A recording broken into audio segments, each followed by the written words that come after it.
Hey guys, Sam here, and we are at the start line of the 2025 Kalgoorlie Desert Race, coming to you with something a little bit different for this weekend. We covered Finke Desert Race in parts a couple of months ago. Now we're in Western Australia. This is one of the biggest off-road biking events on the calendar. We've got 170 odd bikes lined up for this year's event. They've got cars as well. The track's going to get really chewed out. It all starts on Friday with a prologue of about 10 kilometres. Ben Grabham up front. We've got our boy Brodie Waters, who you might remember from the Finke Desert Race, starting from second from prologue. And this is really important because it sets the running order for Saturday's very first section on this track. 121 kilometres is the total track length. So let's get ready. Let's have a quick chat to Brodie before his prologue and see how he goes. Well, Brodie, prologue day here at Kalgoorlie. It looks like a really fun track out there. What are your thoughts heading into it? Yeah, I really like the Kalgoorlie Desert Race, the event. The track's awesome. It gives you a lot of different terrains. The prologue track's really cool. We get some where they've watered it and it's super grippy and tacky, and you just can get on the gas as hard as you want and just keep powering through it. And then there's sections out there you've got to just be playing with the throttle because it's that slippery. It's kind of cool looking at it at the moment. It looks all soft and loamy, but it's definitely not going to be like this by the end of the weekend. How do you kind of handle, how diverse and rough this track can be? You just got to be smart with this event. I find that because there's so many different terrains, like out the back there's rocks, and then it goes into some tight twisty stuff in the trees. So you just have to be smart and be on the top of the ball game all the time and just stay focused and not try to rush it. It's about 10 Ks. How important is the running order for Saturday's Section 1? To be honest, as long as I hope just to try to get in the top 4. If I'm the second row, it's not the end of the world. I don't mind it because we start tomorrow at 6:50 in the morning. So if there's another 2 bikes in front of me, they can get rid of the wildlife out there. Yeah. And then put my head down after that and try to attack. All right. Beautiful. We'll switch this thing on. Good luck. Thank you.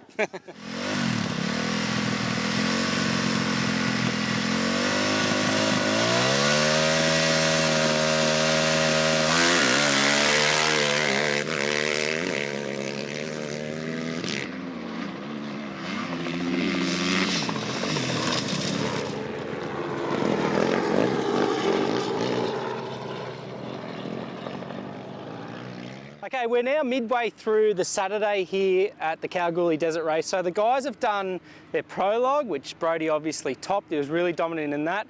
And they've gone out and done Section 1 at about 6:40 a.m. this morning. It was quite early, so they've gone out. Brodie was really dominant in that. The cars have just had their first lap, so the track's going to be chopped up. By all reports, it's quite powdery out there. Brodie's now going to go out for his second lap of this 121 kilometre course. So far he looks the goods. Fingers crossed he can hold it together for Section 2.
Well, it's Saturday afternoon here at Kalgoorlie, and Brodie, you've kind of controlled it pretty well. So you first in prologue, first in Section 1 really early this morning, and looks like you've just extended your lead in Section 2. Yeah, I was surprised with my time in prologue yesterday. From last year, I was nearly 30 seconds faster yesterday than last year's prologue time.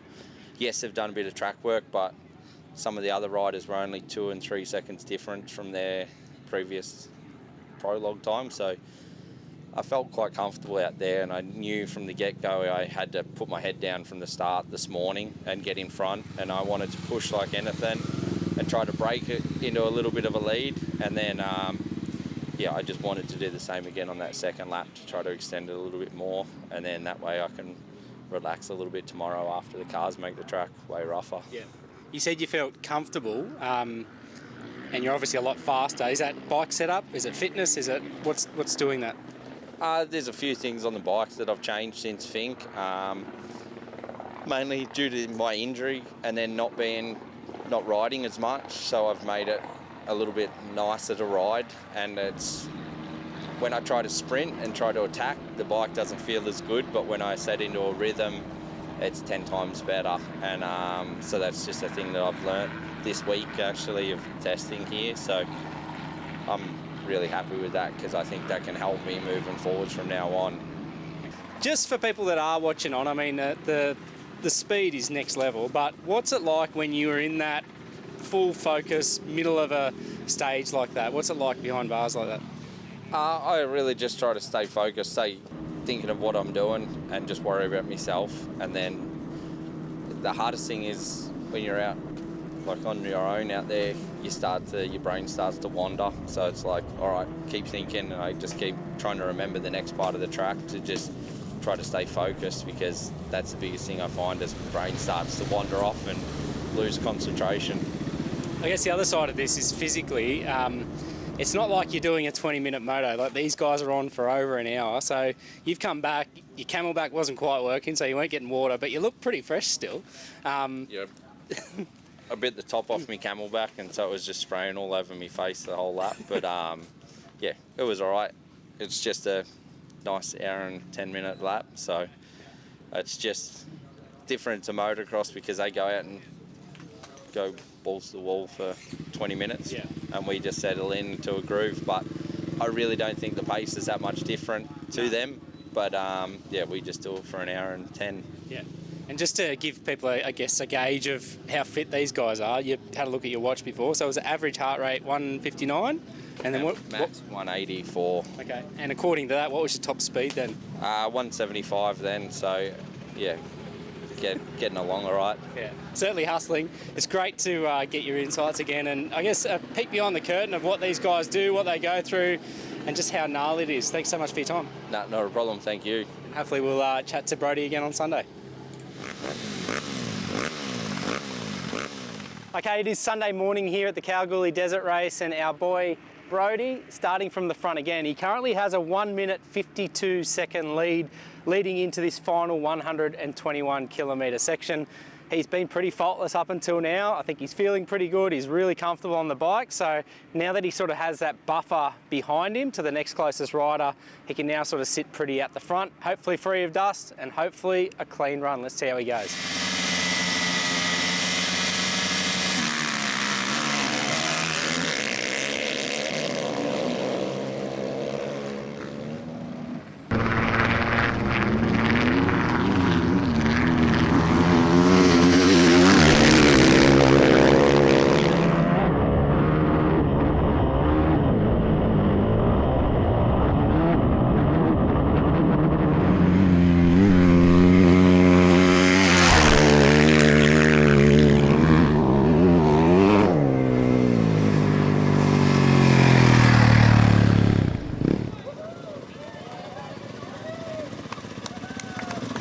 Brodie, you are the 2025 winner of the Kalgoorlie Desert Race. Congratulations. Thank you. How was it out there?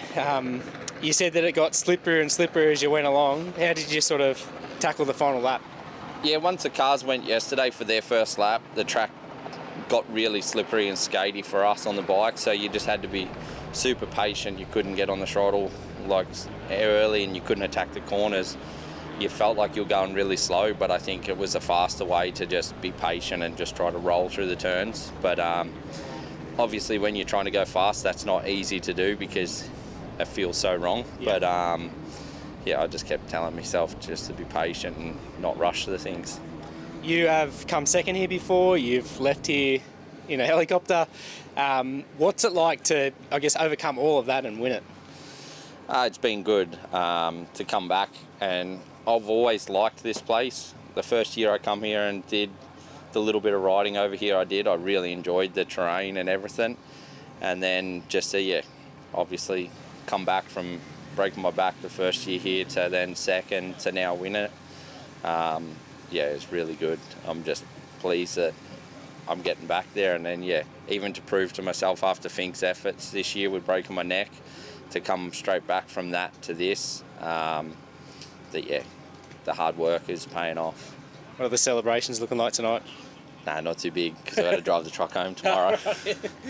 It's not the answer you expect, but that's the reality, right? Well, look, thank you so much for letting us ride on board with the GoPro, and for, I guess, give us an insight into what it takes to win an event like this. Richly deserved. Congratulations. No, thank you, and thanks for doing all the footage and all that. I appreciate it. Yeah, good stuff. All right, that is a wrap on the Kalgoorlie Desert Race. Our man is the winner. It is a terrific result for Brodie. For all the reasons we've just listed, thank you again. And really looking forward to getting this one out there.